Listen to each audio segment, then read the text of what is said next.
Hey guys, this is Greg with Picks in Motion. I'm once again joined by Mark, the owner of this channel.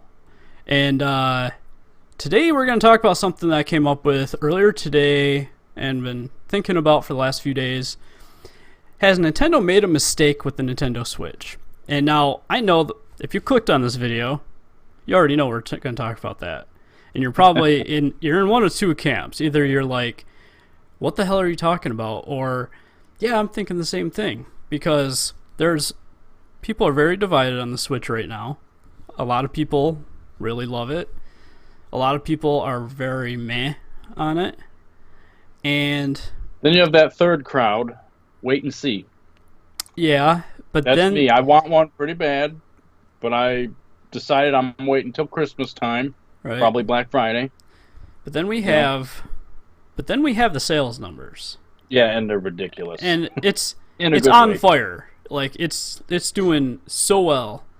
And we're not going to discuss like the launch problems and any of that crap because seriously, every successful console in history has had launch problems. Well, you could say the PS4 and the Xbox One had some issues with their disk drives scratching discs. You could say the 360 had the red ring. Huge problem. That was a colossal one. Right. That was a colossal problem. And even like the PS2 was notoriously bad. Like it failed all the time, but yet it is like #1 best-selling console ever. So yeah. But this is Nintendo's first console with a problem. Sort of. I mean, the Wii had issues, but it wasn't like console specific. With people not with the wrist strap breaking. So yeah. But they also remedied that pretty fast. In fact, they mailed out the new straps. I remember getting them. I didn't even sign for any. It's like, okay. Yep. And then of course there's the NES. NES was prone to problems, but it was revolutionary and sold really well for its time too. So anyway, it is kind of interesting, but we're not going to discuss that because I'm pretty sure every other channel on YouTube has already. Yeah. So what do we mean, or what do I mean rather, when I say did Nintendo make a mistake? Because anybody who's watched any of these videos so far and heard my thoughts on the Switch, they know that I love it. Like, I'm really into it. I'm liking most everything about it, with a few gripes. So, alright, to kick this off, I'm going to reference a blog post that I had from 2014, and we'll be sure to get that in the description so you guys can check it out for yourself. I originally did it over on Blogger, and I will link to that, but that will be within another link, so a bunch of links. Anyway, you'll figure it out. And basically, I kind of outlined what the Switch would eventually become in a big way. And yeah, I'm a little proud that I was able to predict almost exactly what would happen, almost. But I think that's to the detriment of Nintendo as a company. I've kind of learned up until now that you never want to think you have Nintendo figured out, because when you do, they're gonna switch it up. They're gonna no pun intended. That was good though, but they're gonna do something unexpected and surprise you. They're gonna go just out of nowhere. Like the Wii is easily the best example of that. Yep. Back then I was like, oh, I know Nintendo, I know what they're gonna do. This is gonna be so cool, blah blah blah, and it's gonna be this and this and this. And not to say it wasn't cool, but it was entirely something else compared to what I was used to, or what I expected. And I guess you could say the same about the N64, though I wasn't as enthusiastic about that. But well, that was more or less them sticking with the same. It kind of was, except for 3D. 3D, and then there's things like the Rumble Pack and the expansion pack that made it what it is remembered as now. And they didn't necessarily invent the analog stick, but they they Yeah. kind of pioneered it in a way. You know, they really For video pushed games. use. Yeah, they really pushed the use of it. Oh yeah, yeah. And that's been Nintendo's thing, is they always take pre-existing technology, sometimes it's older technology, and then they repurpose it. Most of the time. Yep. And they repurpose it, and you know, it's worked out really well for them. So it's hard to argue with that method.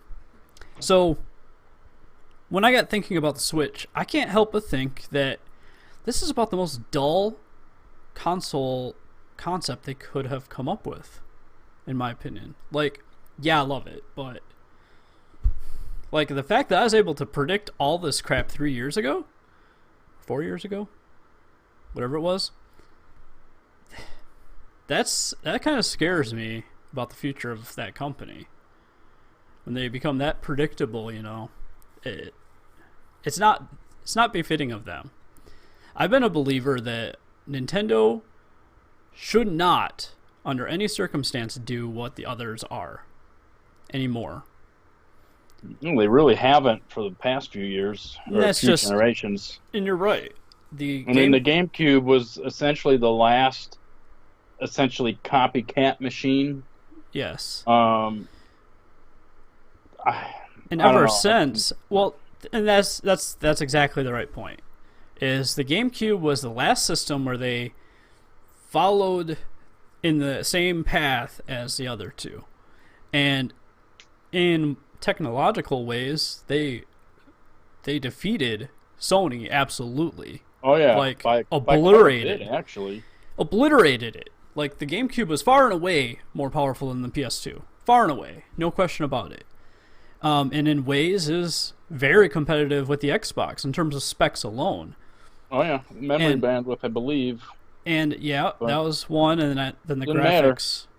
Right, and then there was like the third-party support was. People talk about that like the GameCube didn't really have third-party support. That's bullshit. It had every third-party game that others had for the most part. With EA supported it. Yeah, like Not that like I it did. care, but Yeah, but like they did with everything else. So like you had your Maddens and sports and all that, but you also had Need for Speed, and you had whatever the heck else they made at the time. I don't really remember. Medal of Honor, that was still relevant then. Yeah.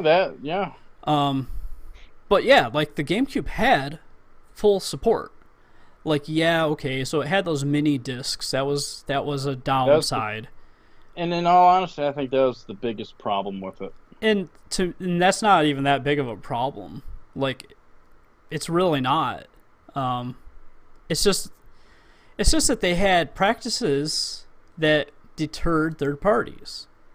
And yeah, they got past that sort of with the Wii because of the crazy popularity of the thing.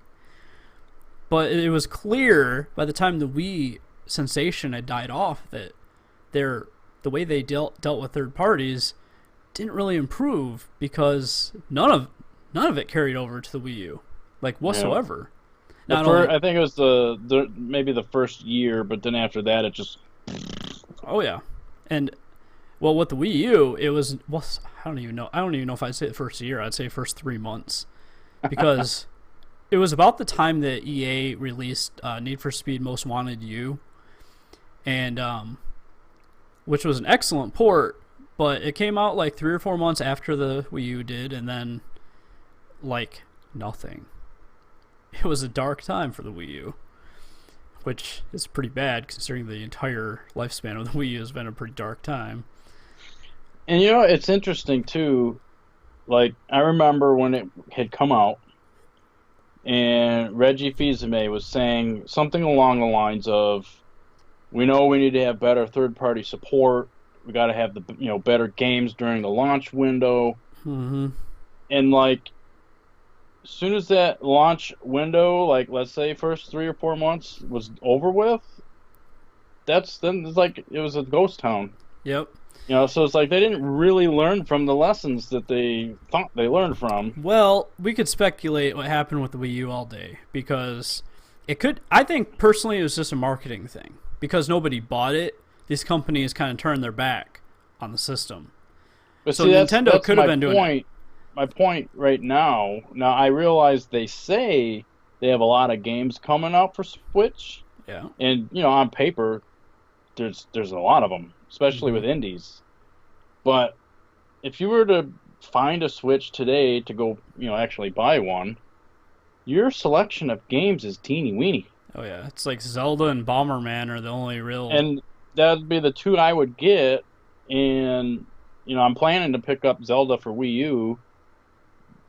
I don't know if I would get Zelda right away on Switch if I were to do that. So I would get Bomberman and then maybe I would break my rule and purchase a digital game, Yeah, Fast RMX, because that game does look pretty good. those are But there are a number of titles digitally right now that are worth playing, but a lot of them are ports. I think it's strange that here's when we're releasing our console, and we got like 5 games that you can buy. Well, that's not really a detriment so much. Like, let's look at the N64 launch. Like, that system did pretty well. Not as well as the PlayStation, but it still did pretty well. And all it had really was Mario 64 and Pilot Wings 64. And And that was both like, are fantastic games too. and that's just it. Like, I think Zelda really is enough as far as launch goes. Now, if they stick to that release schedule they had previously talked about and have big releases throughout the rest of the year, then they'll be Different story. fine. Yeah. But my issue comes with the console itself, the concept of having this hybrid device. Because to me, this is literally a Wii U 2.0. It literally is. Like, it's slightly more powerful, it's completely portable rather than being tethered to your home, and it's got a better screen. Like, everything's a little bit better than the Wii U. And that's really it. And that's not super good. That's not super exciting. Yeah. A lot of people right now are riding the high of a new console release, which That and the fact you can't find it. yeah, exactly. There's also that issue. But it concerns me that they didn't do something a little bit more like awe-inspiring. Like, if you refer to my blog, you can flash up a photo now if you remember. There's a render on there of what I thought at the time the blog refers to the rumor about the fusion terminal thing. I don't know if any of our viewers are going to remember that. It was a long time ago, but it was before the NX was officially announced to be a thing, and well before we knew about Switch. So at the time, I made some bold predictions, and I had a render done up where it was basically like a handheld unit where the screen would slide up and then reveal like controls for game controls. And it had like stereo speakers, and it would be able to be played portably or on your TV, except the big difference between that and what the Switch ended up being is that there was no dock. It simply had a dongle that was similar to like a Chromecast, where it would plug into your HDMI port and it'd beam the game to your TV from the handheld device in your hands. And in theory, that would allow it to play like digital Wii U games as well as 3DS or DS games or whatever. Yeah, because you'd have essentially the second screen. Right, exactly. And Which I thought that's what Nintendo would have done, but that's the thing is, when I look back at that post, it's like that would have been a more impressive piece of tech to me than what we actually got. Now, I know there's latency with wireless. Whatever.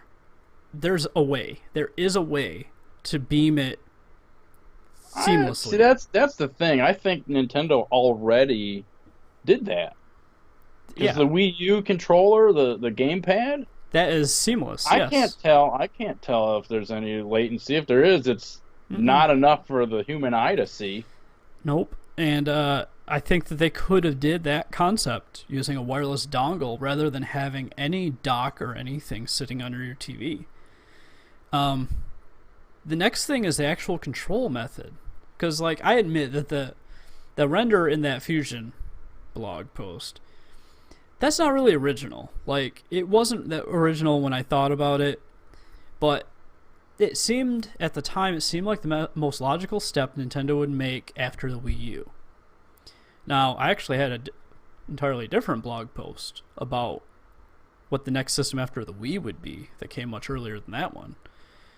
Whereas, essentially, like a Super Wii. Everything was better about it. It's still Wii HD. Pretty much. Is HD. I mean, that's what we thought.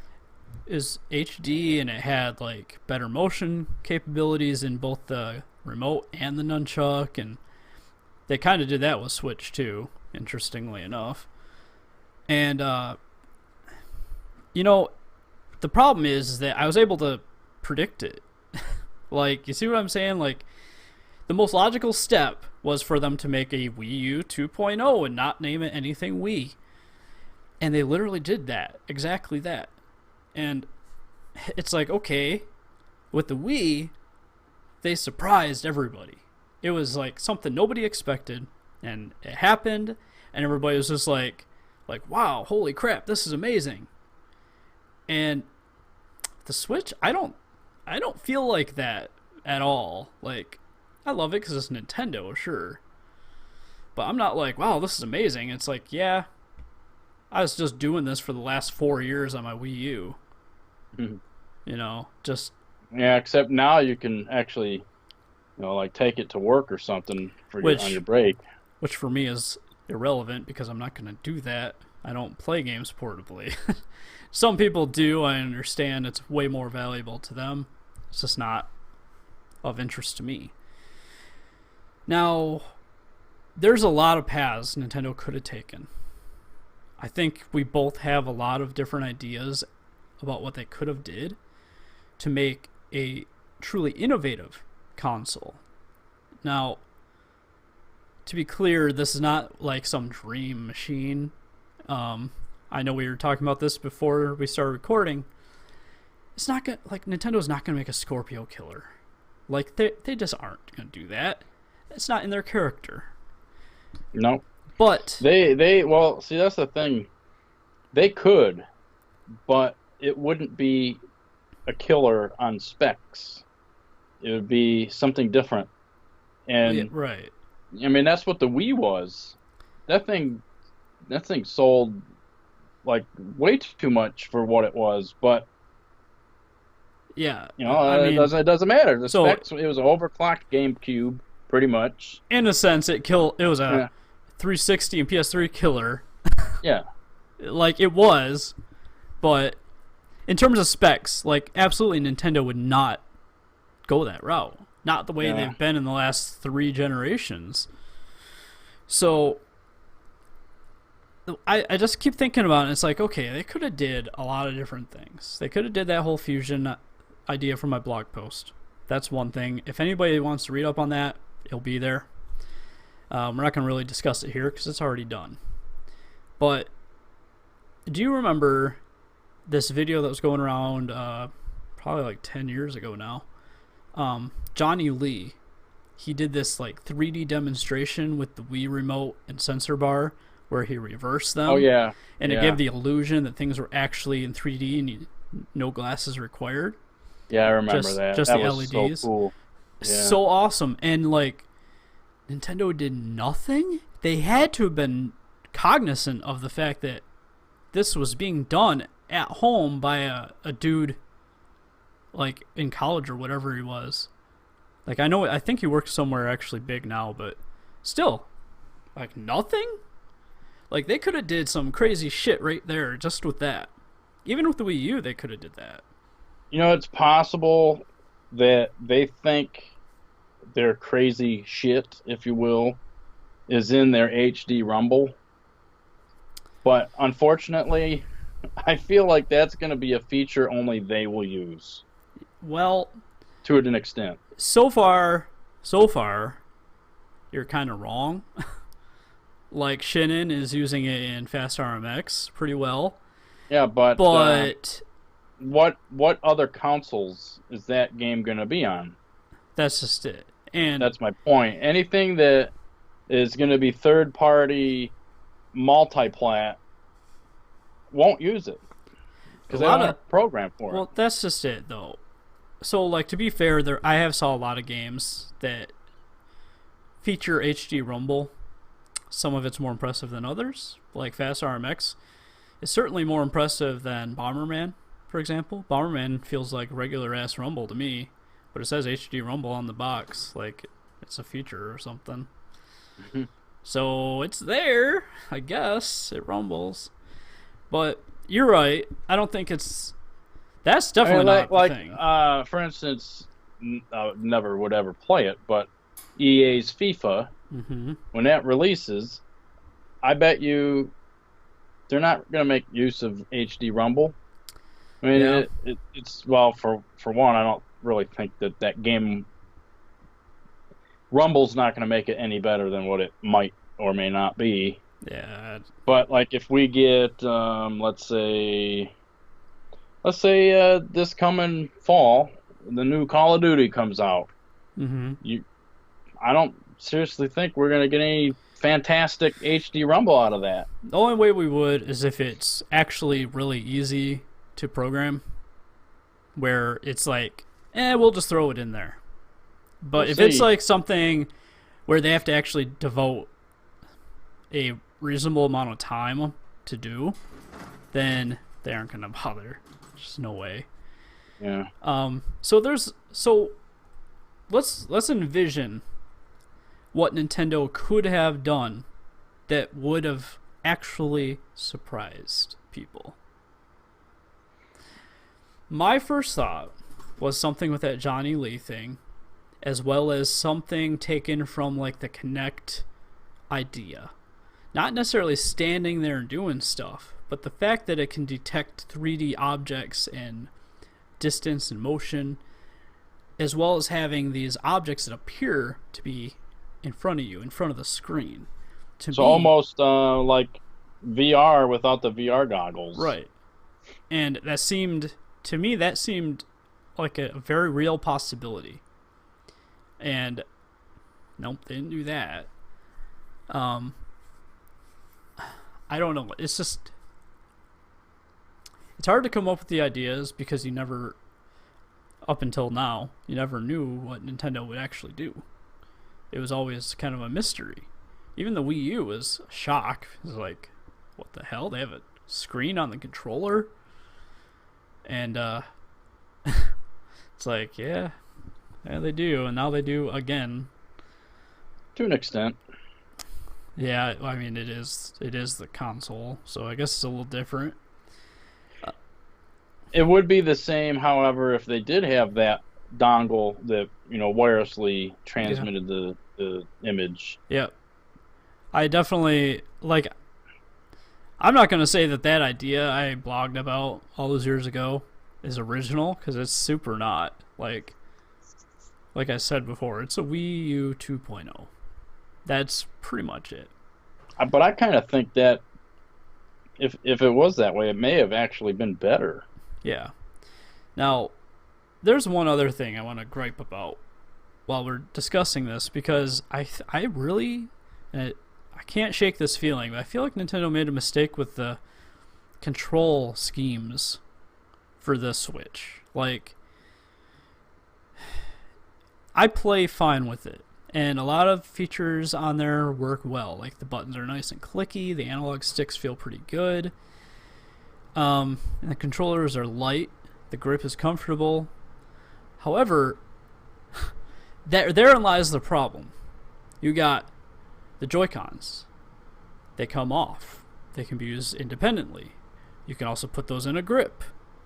You can also use those in a charging grip. You can also use those not at all. You can use them as just their own thing, like Wii style. You can use just the Pro Controller.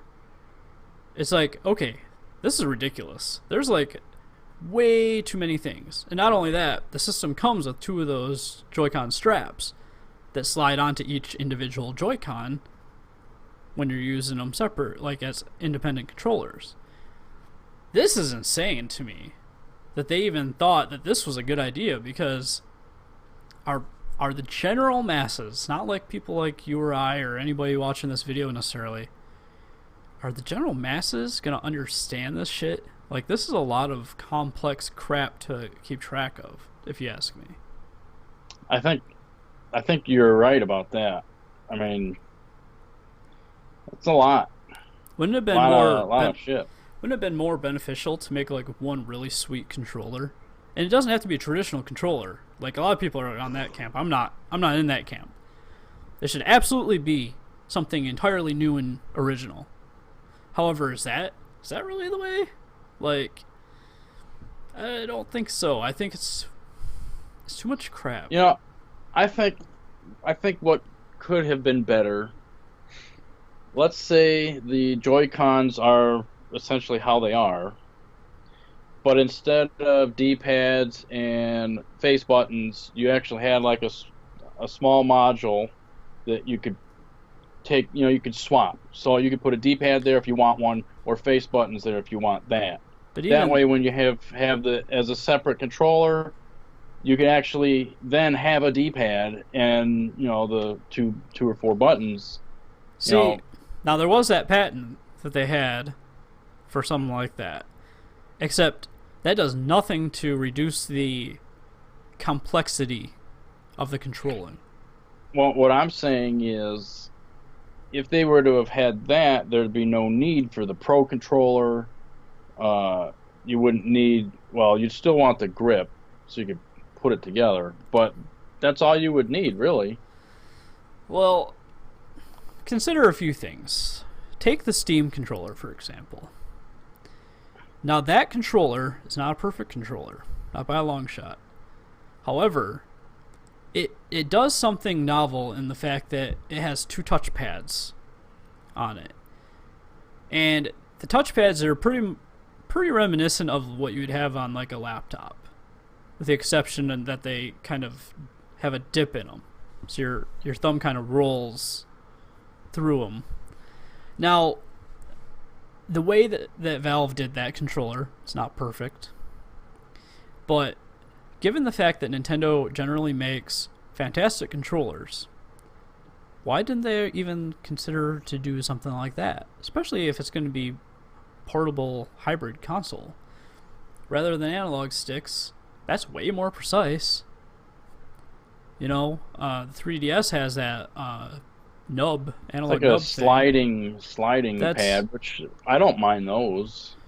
A lot of people do, but at the same time, it's like, that's better for portability. Like, yeah, they could have. In fact, they probably should have done something like that. But then there's like other things that they could have taken advantage of. Take a trackball, for example. Now, I understand there's definitely some inherent problems with that getting dirty and stuff, which it would. But surely there could be some kind of really awesome use for a trackball-based controller. Like, there has to be something that somebody dreamt up where it would be really effective, right? Like, I seem to remember a controller for the PC back in the day that used trackball. Controller, huh? Yeah. It's been a while. I can't remember that. Well, I mean, one obvious flaw they have here is the lack of analog triggers. Yeah. Like, what the fuck? Seriously? Again? Again? Like, you guys had it right with the GameCube. Even awesomely right. Like, that was awesome. Each trigger actually had essentially two buttons to it. Yeah, which was a lot sweet. of people didn't know that. Which was awesome, and like neither Xbox or PlayStation could say that. Even to this day, they can't say that. Yeah, I do wish that the Z button. Yeah, because they didn't have one on the other side. I think they should have had one on the other side, but right, that's okay. So I mean, there's not any analog there. There's other things you could consider too, like, why didn't they just make the Joy-Cons? I don't know. Maybe it wouldn't work. I don't know. I was thinking like some kind of magnetic controller that snapped together to play like a regular gamepad, then snap apart. That's kind of that was my theory, several months ago, that it would just magnetically connect to the Switch, Yep. the unit itself, and then later on you'd take that off and it would connect to a, like let's say the Joy-Con grip, but it would be magnets that hold it together. Right. Obviously, I was far off. Well, I can also see that that might not work so well as in terms of keeping them connected to the system. A lot of people were worried about it being flimsy with the way it is now, and it's totally not, by the way. But, I could see with magnets only, it might be a little worrisome. I don't know. There's other things, too, that I had considered. Like when we were going through all the NX rumors over time. There was a technology I had discovered that Nintendo actually invested in, which is kind of weird because they never used it or tried. I don't know if they tried, but it's where basically like you'd have a touch screen, but the technology was that buttons could rise out of the screen. So essentially, any game could have had whatever control scheme, whatever buttons it needed, and nothing more, nothing less. Well, considering that they claim this isn't a replacement for the DS or 3DS, Yeah, maybe that patent is for the 3DS successor. I don't know. You never know. But then we could talk about 3D. Like, okay, I know a lot of people don't use the 3D part. Maybe it would have added too much cost, but it seems like they could have did something more with that. 2, possibly. It's not a big deal. I'm not like heartbroken about that at all, but it seems kind of weird that they didn't do more than they did with the 3DS. Like, Yeah. I don't know. Maybe that's just me. I don't know. There's a lot of different ideas that I've had, and I kind of wonder if Nintendo kind of took the easy way with the Switch. Well, going with NVIDIA, and essentially, there may be a custom chip, but It's an X1. Let's be realistic. I think it's an X1 that can clock much lower than NVIDIA had intended. That's what makes it custom, I'm sure. It's probably it. Yeah. And there might be some other tiny adjustments here and there, but for the most part, I think it's an X1. To me, that was a safe route. Yeah. It's an It was a older wise chip. route. Get it cheap. It was a wise route, though. Like, a lot of developers are familiar with, like, the Maxwell GeForce. architecture. And, Yeah. So, that was wise. And the ARM architecture, obviously. So, that was wise from a development standpoint to get those third parties to make the games because it was easy peasy. They're already making them for the most part. So, that was wise. But it does seem kind of like... I don't even know how to put it. Like they wanted to stick to the easy route so bad that they went and made a completely portable Wii U with as little spec as possible just to have it portable. Whereas I don't think that that's necessarily going to sell a lot of people. Like well, like you didn't buy it for portability. And would you? Like, personally, I probably would take it. I mean, it would depend where I'm going, but I probably would. And like if it was a trip or something where you're either flying or riding with somebody or something, that might be a different story. Even then, I might use it in that case. But generally, I'm the one driving, so it doesn't really work. If I still had my day job, I'd probably take it with me to work, and play it at lunchtime. But I know there's a lot of people that wouldn't. In fact, one of the guys I used to work with, he was saying, I'm buying a Switch as a console. It's going to be hooked up to my TV, and that's it. And then there was another guy that he said, well, I'm buying it to replace my 3DS. And he's like, I'm not hooking up to a TV. I don't play games on TV. It's a older guy, and it's like, I don't know. I think personally, I'd use it how it's intended, both ways. So there's going to be people in both camps. That's the Yeah, point I'm getting at. Like, and there is one point I do want to bring up mhm. that I was right. No Netflix. Yeah, but I mean that was You expected. were yeah, but you were like, oh, they're gonna have it. They will. I still stand by that. That's what I was saying. They won't have it at launch, and Oh, I didn't. woohoo! I never thought they would. And honestly, I'm not missing it. No, and that's the thing. I personally don't think they need to have it. No, It's a game machine. Play they your games on seriously it. they seriously don't need any of those apps. Like it's all supplement to the game playing ability. And like I don't know. It sounds like we're kind of being down on the Switch, but it's like let's take an objective look at it, right? Because Nintendo could have did something with a lot more wow factor. I Yeah, think. I I think if number one with the Joy-Con issue, I know not everybody's having the syncing issues. You said so far you haven't had it.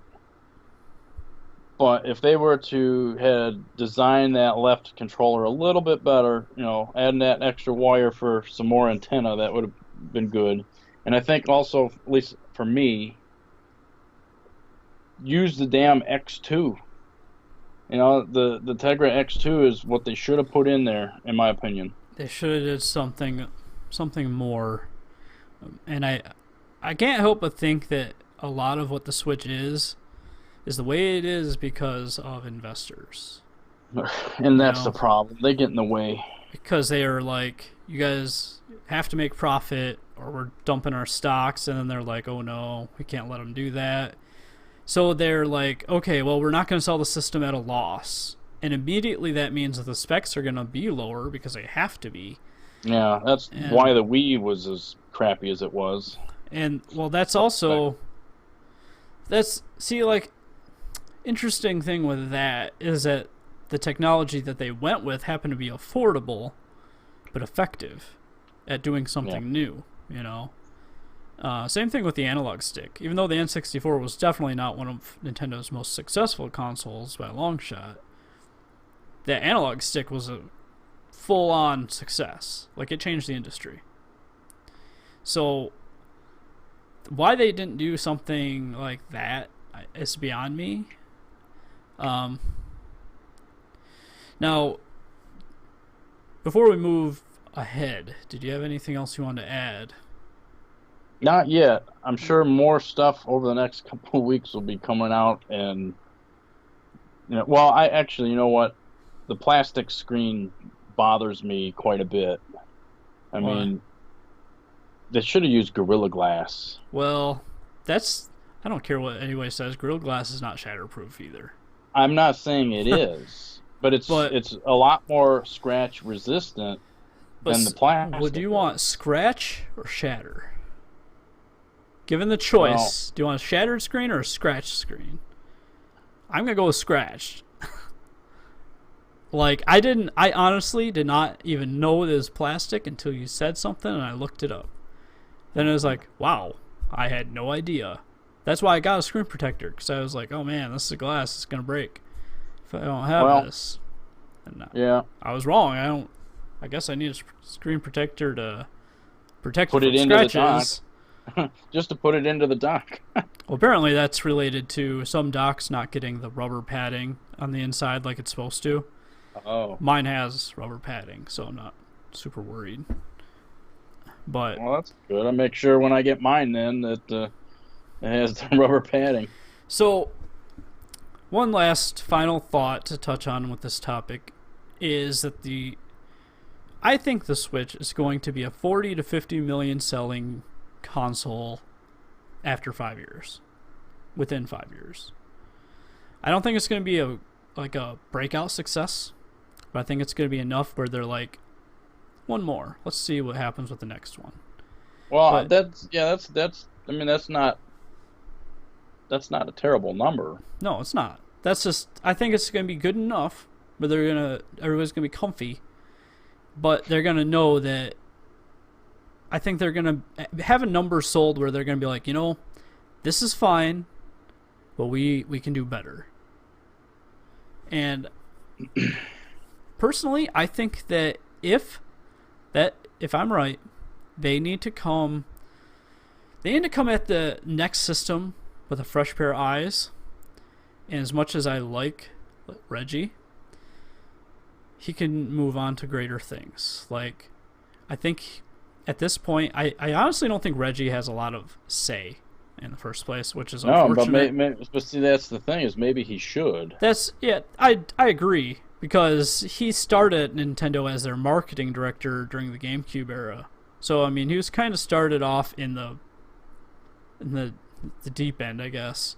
Yeah. And then the Wii came, which is where he was, like, actually able to flex his marketing know-how, and that was a tremendous success.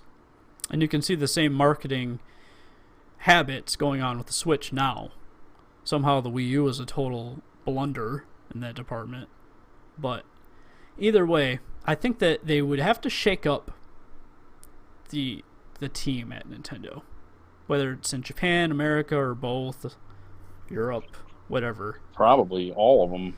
Because they need a fresh pair of eyes. Like, I understand Nintendo wants to be unique. Okay, I get that they don't want to have a service that is exactly Xbox Live or PSN. That's fine. But you got to have certain things. People expect certain things out of the gate. In terms of online, you have to have voice chat at a minimum. Okay, party chat is nice, but voice chat is a must. Friend codes. Who the hell thinks this is a good idea? Get rid of it. And yet, I thought they said that they were gone, and then here I'm hearing some of my friends are like, "Hey, here's my friend code." I'm like, "What? I thought it was gone." I have no idea, man. But then I signed up for my name. They need to. Now, I think that's probably going to go away, honestly, but I don't know. We'll see. But they need to take a look at stuff like that. Take a look at specs. People expect certain specifications from a console that's coming out alongside two others. Like, you can be different without being, like, way behind technologically. And honestly, like, I think there's so much stagnation in the Microsoft Sony market that Nintendo could have made a console on par with at least the Pro and still did something disruptive enough that people would just be like, wowed. See, and that's the thing. I think if they would have used the Tegra X2, that could have been their, the power of that is a lot more than what they're using. Right. And from what I've read, it's more efficient. Right, exactly. So, and there's, it's all this stuff that, like, they need a fresh pair of eyes that will see this stuff and not try to, like, write it off. Like, I understand that graphics aren't everything. Of course not. If that was the case, there would be a lot of shitty games out there. But there's not. There's a lot of great games. And it just so happens that a lot of those great games also really look great and elevate the experience. Take Uncharted 4, for example. Oh, yeah. Okay, in terms of gameplay, it's not super original. Like, it's... Well, it's a sequel. It's an adventure game, and you run around, shoot guys, punch guys, whatever. But the way it presents itself, because of the capabilities provided by the PS4, that elevates that game to just a legendary place. And Nintendo used to be that company doing that stuff. And it's like, not that they aren't doing it still, because I strongly believe they still are. Even take Metroid Prime 3 on the Wii. That was doing amazing things despite the lack of graphical prowess. So it's not everything, but it certainly it makes people look, makes people take a second look at it and be like, wow, that's crazy. And I would say that Zelda does that, It, but then again, on the Wii U, it looks almost identical. So it does. uh, I don't know. I guess you really can't count that because just higher resolution and a few extra trees in the background really isn't going to cut it. No, there's a lot of stuff that I'm concerned about. In terms of the specifications with the Switch, I think there's a lot more than we realize right now. Zelda, for example, I'm sure you've seen at least one or two different comparison videos. Oh yeah, and there's slowdown in the game. There's no question about it. There's slowdown. I see there's it. slowdown in both of them, and they happen at different areas, which is interesting. It is, and Digital Foundry goes into more detail on that. If anybody wants to check it out, it's worth the watch because they talk about how it probably has something to do with the memory structure and stuff like that. Yeah. But I watched another video on there for a set of games that I really don't care about that much. That's Dragon Quest Heroes 2. Oh yeah. Okay, so if you use the Japanese eShop, and you can get a demo for Dragon Quest Heroes 2. And the interesting thing is that demo is also on PS4. So Digital Foundry and Vita, believe it or not, it's coming to Vita and PS3, but there's no demo for PS3. Just for Vita, PS4, and I have to download Switch. that. Yeah, now, when you watch the video, the most immediate thing you see is that, like, the Switch version is clearly not in the same class as the Vita version. In a good way. It looks far, far better than the Vita version. Which is good for the Switch, of course, because I was a little worried that it might follow that same path because it's easy. Yeah. And they didn't have footage of the PS3 version, but I suspect that the Switch version is the PS3 version too. I have a feeling that they're pretty much the same base. But that said, it does look a lot closer to the PS4 version than it does the Vita version. I know it's a huge gap, but it's worth mentioning. Now, the thing is there's a lot of slowdown. Like, a lot. And, on the Switch? It stays around, like, I think it was like 20 to 25 frames a second all the time. And it's kind of, in case you don't know, including our viewers, I guess Dragon Quest Heroes is kind of like Dynasty Warriors in Dragon Quest world.